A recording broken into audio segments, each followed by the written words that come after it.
questions, Kay needs answers. This is Q&A with Kay. Would you like to know the inner workings of Merriam Police Department? I know I do. Let's check it out. We'll ride or something like that because there's a little more room. You want to come in? You have to follow.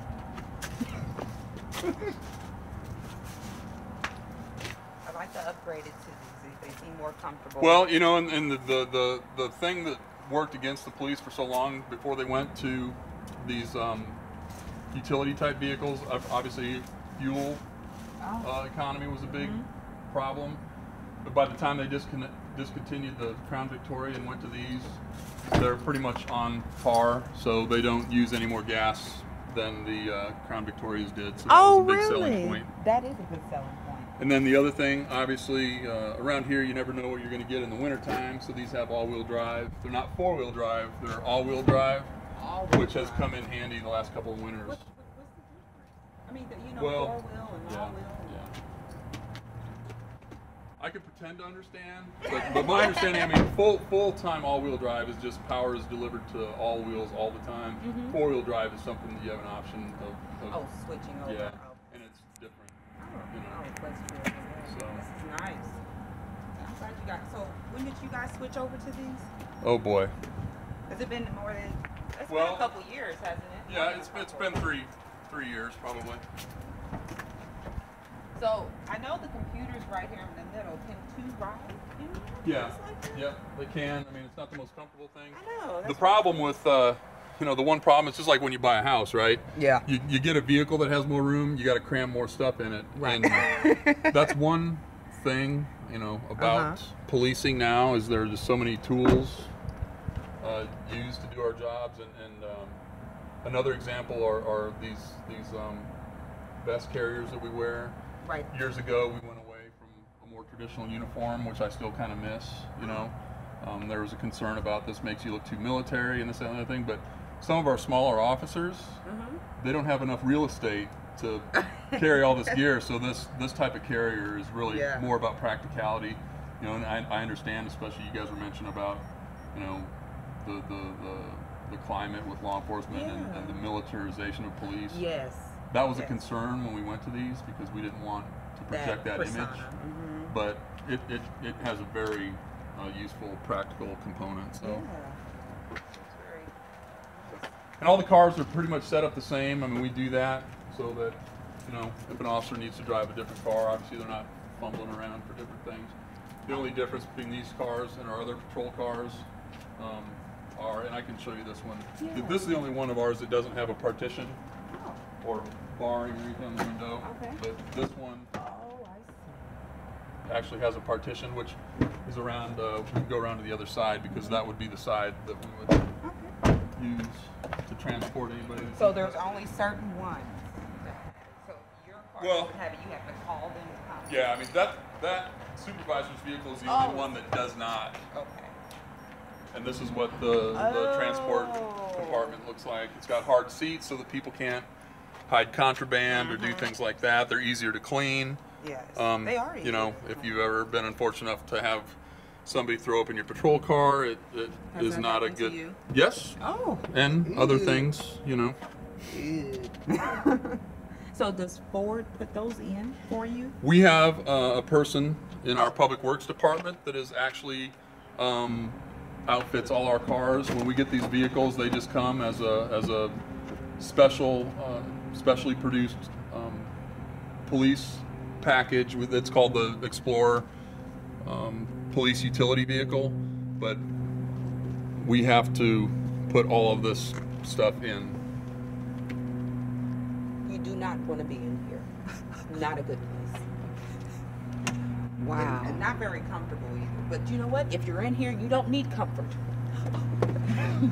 And he's just quiet. So awesome. And unfortunately, you know, a lot of things happen. People, you know,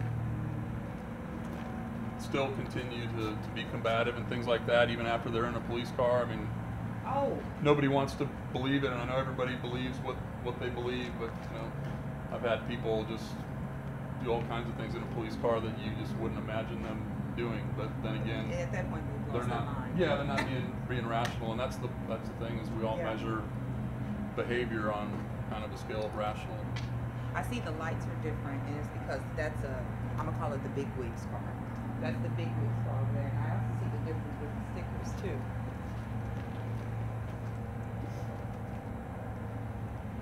Yeah, I'm not sure. That's something that probably just came with the guards. Okay. So. I'm like, oh yeah, that's nice. So with these guards, could you guys help people pull their cars out? They're push bumpers, and that's they can be used for that. We generally have gotten away from that again, just because even what they say about good intentions and all that kind of stuff. There have been instances where people sometimes marks up their bumper or something like that. So we stay away from that unless it's absolutely necessary to clear a car out of lane of traffic or something like that. Oh yes. So Awesome. they're there, but and they do have a purpose. All the other cars are the same, with the exception of they have the light bars on the top. And are those more the traffic? No, they're just those are patrol vehicles. Our traffic officers actually still are driving the Crown Vics. That's one of our traffic cars right there. As you can see, it says traffic. Oh, it sure does. Okay. And then we've got trailers that we use, signboards that either to remind people to slow down in high accident areas. One of the things about our small city is it has the highest accident rate in the state of Kansas, and it's just because the highway runs through our city. Shawnee Mission Parkway is actually the highest. That intersection right there is which one? Shawnee Mission Parkway and I-35. Yes. Statistically, the highest accident. I've actually pulled over and helped someone that was in an accident. Yeah.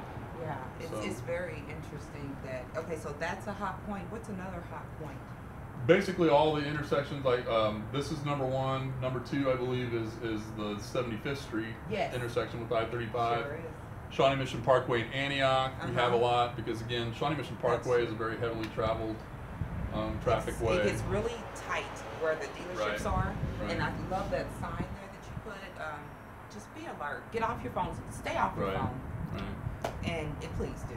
Please. Well, the thing that people don't understand, they think it's just a half second, but if they really understood physics and how far you travel, in that second or two at 60 miles an hour, and then by the time you actually recognize there's a problem and can react to it, it's too late. It's very too late. It's better if you're going to be driving just to drive. That's right. And give your full-time attention, like we'd like to say. So, I mean, that's really pretty much it as far as our facility and our vehicles. If there's anything else that you guys, any other questions you guys have? And we thank you. Be happy to. Oh, I keep dropping that card. Okay, I'm carrying everything. That's the same one. Yeah, that's fine. Thank you. All right, officer. Should I call you officer or sergeant? I like sergeant. Sergeant Walt. You can call me John if you want to. I like that. Thank you, John, and thank you for your input. And we will see you soon. Follow me on my adventures of Q&A with Kay. Let's check it out.